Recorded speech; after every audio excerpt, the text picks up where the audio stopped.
இந்த குற்றச்சாட்டு அதனுடைய தன்மை வீரியத்தை கொஞ்சம் சுருக்கமாக சொல்லுங்கள். அதாவது அமெரிக்காவை சேர்ந்த நியூயார்க் அட்டர்னி டிபார்ட்மெண்ட் தான் இந்த ஒரு குற்றச்சாட்டை ஒரு குற்றப்பத்திரிகை, அங்கே வந்து இண்டக்ட்மெண்ட்டும்பாங்க, நம்மளோட மொழியில் சொல்லணும்னா ஒரு குற்றப்பத்திரிகை. இந்த குற்றப்பத்திரிகை அதானி அவருடைய ரிலேட்டிவ், அவரோட தம்பி பையன் சாகர் அதானி உள்ளிட்ட ஒரு 7 பேருக்கு எதிராக இந்த குற்றப்பத்திரிகை US attorney department of justice அவங்க வந்து முன்வைக்கிறாங்க. என்ன குற்றச்சாட்டுனா, இந்தியாவில் அந்த சோலார் பவர் ப்ராஜெக்டை அமல்படுத்துவதற்காக சுமார் 2000 கோடி ரூபாய் வரை அவர் லஞ்சம் கொடுத்திருக்கிறார், இந்திய அரசு அதிகாரிகளுக்கு லஞ்சம் கொடுத்திருக்கிறார் என்பதுதான் குற்றச்சாட்டு. இது ஏன் இந்தியாவில் ஒருத்தர் லஞ்சம் கொடுத்தாருன்னா அமெரிக்காவில் அது ஏன் ஒரு வழக்காக மாறுது அப்படின்னா, அதானி அதே திட்டத்துக்காக மொத்தம் 12 கிகாவாட் அளவிலான அந்த சோலார் எரிசக்தி திட்டத்திற்காக அவர் அமெரிக்காவை சார்ந்த ஒரு நிறுவனத்துடன் ஒரு புரிந்துணர்வு ஒப்பந்தத்தை போடுகிறார். இவர் 8 கிகாவாட்டும் அந்த அமெரிக்க நிறுவனம் 4 கிகாவாட்டும் கொடுக்குறாங்கிறது தான் பிளான். ஸோ அதனால தான் இந்த ஜூரிஸ்டிக்ஷன் அமெரிக்காவுக்கும் இந்த ஜூரிஸ்டிக்ஷன் கிடைக்குது. அமெரிக்காவை சார்ந்த ஒரு நிறுவனம் இதில் முதலீடு செய்து அந்த முதலீட்டு பணத்தை இவர்கள் லஞ்சமாக கொடுக்க முயன்றார்கள். சுமார் 2000 கோடி ரூபாய் வரை லஞ்சமாக கொடுக்க முயன்றார்கள். அதில் அப்போது இருந்த ஆந்திர பிரதேச அரசு அதிகாரிகளுக்கு சுமார் 1750 கோடி ரூபாய் வரை அவர் கொடுக்க முயன்றார். அதற்கான ஆதாரம் தற்போது FBI கையில் இருக்குது. FBI கையில் இந்த ஆதாரம் எப்படி வந்துச்சுன்னா, அதானியோட தம்பி மகனான சாகர் அதானி அவர் அமெரிக்காவில் இருக்கும்போது அவரோட அமெரிக்கா இல்லத்தில் மார்ச் 17, 2023 கடந்த ஆண்டு மார்ச் 17ஆம் தேதி FBI ஒரு சர்ச் நடத்துகிறாங்க. அந்த சர்ச் நடக்கும்போது அவரோட எலக்ட்ரானிக் கேஜெட்ஸ், அதாவது அவரோட மொபைல் ஃபோன், ஐபேட் இதெல்லாம் கைப்பற்றாங்க. அதனை ஆய்வு செய்யும்போது அதில் ஒரு டாக்குமெண்ட் கிடைக்கிது. அந்த டாக்குமெண்ட்டில் தான் யாருக்கு எவ்வளோ பணம் கொடுத்தாங்க, லஞ்சமாக கொடுத்தாங்கிற ஒரு தகவல் இருக்குது.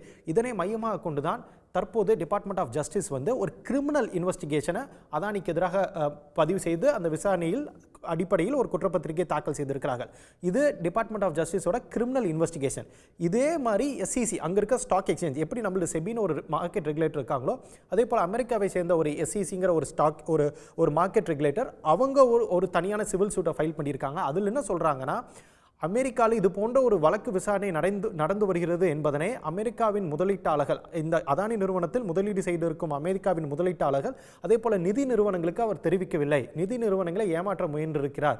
எனவே ஒரு சிவில் சூட்டை அங்கே இருக்கிற ஸ்டாக் எக்ஸ்சேஞ்ச் அந்த ரெகுலேட்டரும் அதே போல ஒரு கிரிமினல் இன்வெஸ்டிகேஷனை டிபார்ட்மெண்ட் ஆஃப் ஜஸ்டிஸும் தற்போது முன்னெடுத்திருக்கிறார்கள்.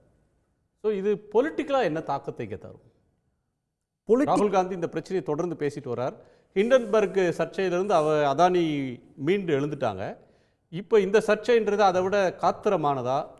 லீகலாக என்ன பண்ணும்? பிடிவாரன்றதோட இம்பாக்ட் என்னவா இருக்கும்? ஹிண்டன்பர்கை பொறுத்த வரைக்கும் ஹிண்டன்பர்கில் என்ன சொல்கிறாங்கன்னா, ஒரு ஊழல் நடந்ததா ஹிண்டன்பர்க் சொல்ல. ஹிண்டன்பர்க் என்ன சொல்கிறாங்கன்னா, ஒரு ரவுண்ட் டிப்பிங் ஆஃப் ஃபண்ட்ஸ். இந்தியாவில் எதெல்லாம் சட்டம் இருக்கோ, இப்போ இந்தியாவில் ஒரு பொது நிறுவனம் ஒரு 70% மேலாக பங்குகளை வைத்திருக்கக்கூடாது. ஆனால் அதையெல்லாம் மீறி இப்போது அதானி ஒரு நிறுவனத்தை கைப்பற்றுகிறார் என்றால் அந்த நிறுவனத்தில் சுமார் 75 முதல் 80% பங்குகளை பொது நிறுவனமாக இருந்தாலும் பப்ளிக் லிஸ்டட் கம்பெனியாக இருந்தாலும் அதானி வைத்திருக்கிறார். இது போல் டெக்னிக்கல் லாஸ் எல்லாம் அதானி மீறி இருக்கிறார் என்பதுதான் ஹிண்டன்பர்கோட ரிப்போர்ட்.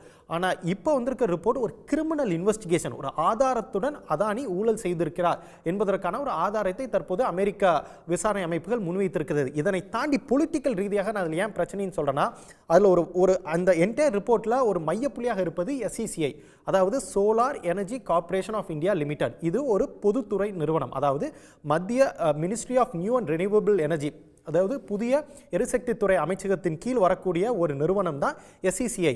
இந்த நிறுவனம் மூலமாக தான் அதானி இந்த ஊழலை செய்திருக்கிறார் என்பதுதான் அமெரிக்கா விசாரணை அமைப்புகளோட குற்றச்சாட்டு. இந்த நிறுவனம் மூலமாகத்தான் ஒவ்வொரு மாநிலத்திலும் அதானி தன்னுடைய சூரிய ஒளி அந்த ப்ராஜெக்டை அதிக விலைக்கு, அந்த சூரிய ஒளி பவரை அதிக விலைக்கு அவர் விற்றிருக்கிறார். இதற்கு உடந்தையாக இருந்தது இந்த SECI. இது ஒரு பொதுத்துறை நிறுவனம். அதாவது சூரிய shipping corporation of India, food corporation of India மாதிரி solar energy corporation of India அப்படின்ற ஒரு நிறுவனம் அதானியிட்டிருந்து கொள்முதல் செய்து ஒவ்வொரு மாநில மின்வாரியங்களுக்கும் விற்பனை செய்கிறது. இதில் ஒரு ஆந்திர பிரதேசம் அதிகமான அளவில் வாங்கியிருக்காங்க.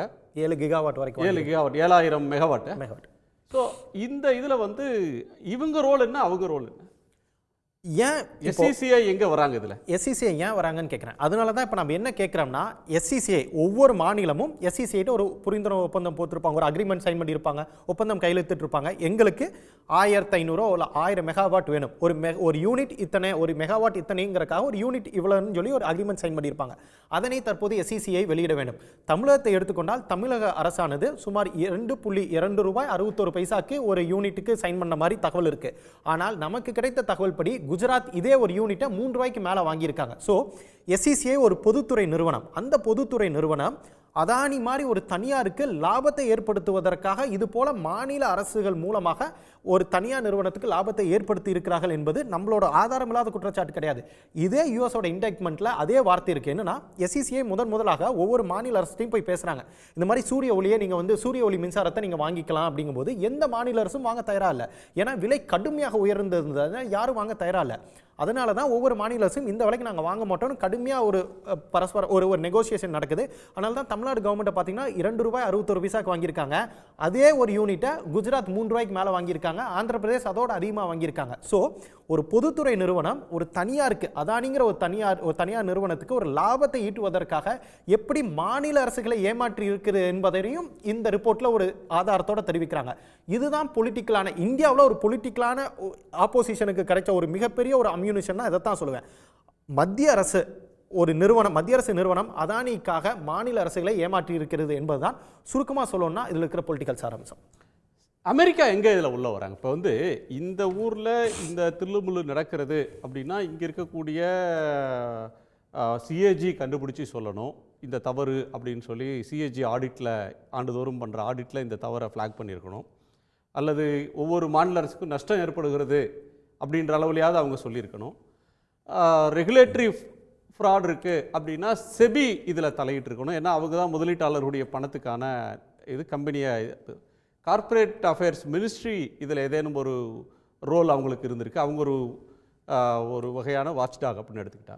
இப்படி இவங்க எதுவுமே செய்யாமல் அமெரிக்காவில் இருக்கிற FBIயும் அவங்க இருக்கக்கூடிய ஜஸ்டிஸ் டிபார்ட்மெண்ட் எப்படி இதில் வராங்க? ஏன் உள்ள வராங்கன்னா, நான் முன்னாடி சொன்ன மாதிரி அமெரிக்காவை சேர்ந்த ஒரு நிறுவனம் மொத்தம் 12 கிகாவாட்டுக்கு தான் அதானி இதை அறிவிக்கிறார். உலகத்திலே மிகப்பெரிய சூரிய ஒளி திட்டத்தை நாங்கள் செயல்படுத்தியிருக்கிறோம் 12 கிகாவாட். அதில் 8 கிகாவாட் தான் அதானி செயல்படுத்த போகிறது, 4 கிகாவாட் அமெரிக்காவை சார்ந்த ஒரு நிறுவனம் செயல்படுத்த போகிறது.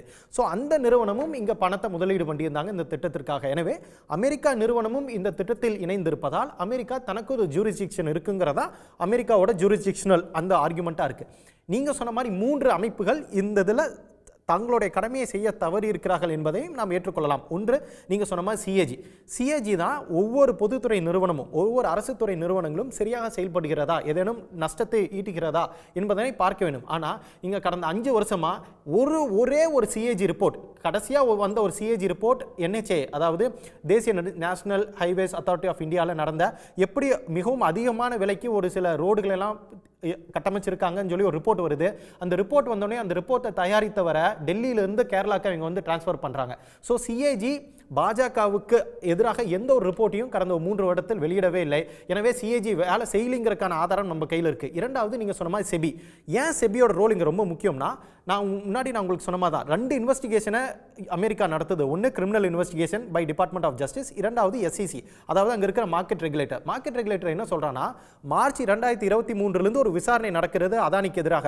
ஆனால் நீங்கள் அதனை எங்களுக்கு தெரியப்படுத்தவில்லை, எங்கள் முதலீட்டாளர்களுக்கு தெரியப்படுத்தவில்லைன்னு அமெரிக்கா கேஸ் போடுறான். அமெரிக்காவில் இருக்கிற SEC கேஸ் போடுது. ஆனால் இந்தியாவை சார்ந்த இந்தியா முதலீட்டாளர்கள் தான் அதானி நிறுவனத்தில் அதிகம். ஆனால் இந்தியாவோட செபி தற்போது வரை ஒரு நோட்டீஸ் கூட அதில் இஷ்யூ பண்ணல. ஸோ CAGயும் ஃபெயிலியர் ஆயிருக்கு, செபி இங்கே ஃபெயிலியர் ஆயிருக்கு. நீங்கள் சொன்ன மாதிரி கார்ப்பரேட் அஃபேர்ஸ் மினிஸ்ட்ரி தான் சீரியஸ் ஃப்ராட் இன்வெஸ்டிகேட்டிங் ஆஃபீஸ், SFIOங்கிற ஒரு அமைப்பு corporate ministry of corporate affairs கீழே இருக்கு. அந்த அமைப்பும் இது போன்ற ஒரு முறைகேடு நடந்திருப்பதை அவர்களும் கண்டுபிடிக்கவில்லை. எனவே ஒரு மத்திய அரசின் ஒரு நிறுவனத்தை பயன்படுத்தி எவ்வாறு மாநில அரசுகளை அதானி ஏமாற்றியிருக்கிறார் என்பதுதான் இந்தியாவோட விசாரணையாக இருக்கணும்.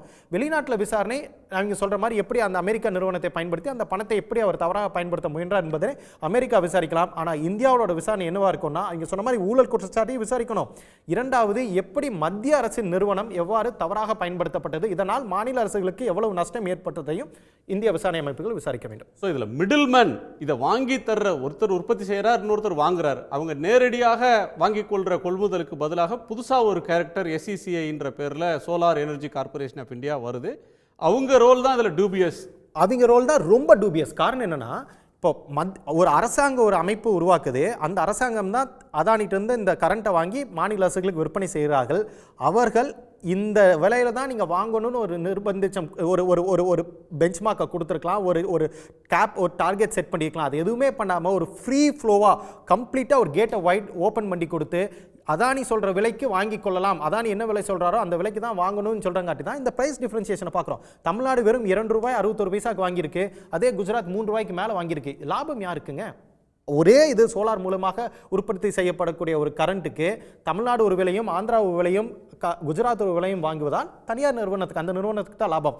இதற்கு இடைத்தரகராக செயல்பட்டது தான் SECA. அதனால தான் அதையும் விசாரிக்கணும். அமெரிக்கா அதில் போய் பத்திரங்கள் மூலமாக பணம் திரட்டினதும் அமெரிக்க நிறுவனம் ஒன்றோட சேர்ந்து ஒரு ஜாயிண்ட் வெஞ்சர் போனதும் தான் இந்த சிக்கலுக்கான முக்கிய காரணம். ஏன்னா அதனால தான் FBI இந்த விசாரணைக்குள்ளார வர்றாங்க. FBI பொறுத்த வரைக்கும் அமெரிக்கா நிறுவனமும் ஈடுபட்டு இருக்கு.